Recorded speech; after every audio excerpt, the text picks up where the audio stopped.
La Namibie a bénéficié d'un lot de 20 000 doses de vaccins Covid-19 du Zimbabwe. Selon les autorités, ce don fait suite à des progrès satisfaisants dans la campagne de vaccination du pays qui cible désormais toutes les personnes de plus de 14 ans. Rappelons qu'à ce jour, le Zimbabwe a investi 102 millions de dollars pour le matériel nécessaire à la lutte contre le Covid-19. Cet apport à la Namibie témoigne de l'engagement du gouvernement du Zimbabwe à aider les pays voisins à travers son programme d'approvisionnement considéré comme l'un des meilleurs en Afrique.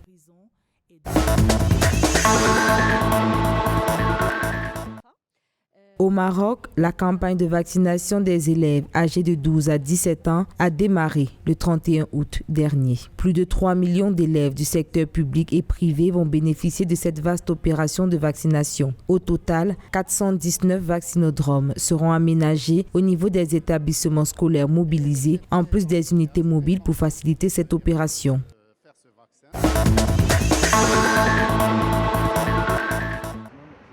Le gouvernement kényan a admis que ces statistiques quotidiennes sur les décès de Covid-19 peuvent être inexactes. Ces informations s'expliquent en raison du manque de pathologies dans les comtés. Les autorités sanitaires du pays ont déclaré que les gens meurent en nombre, mais rien ne prouve que la mort dans la communauté survient à la suite des complications de Covid-19. C'est pourquoi le ministère de la Santé a entamé un travail direct avec les comtés et l'administration provinciale pour surveiller les décès dans la communauté.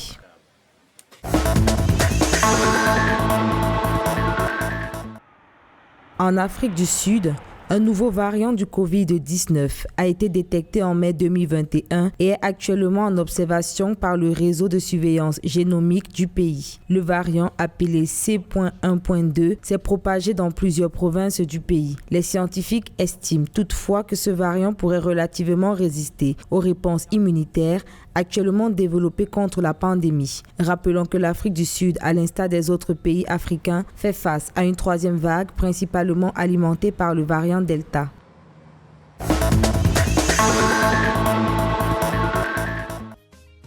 La capitale angolaise, Luanda, ne sera plus soumise à un confinement sanitaire dès le 2 septembre 2021. En effet, le gouvernement a annoncé que la mesure a été incluse dans un nouveau décret national sur le Covid-19.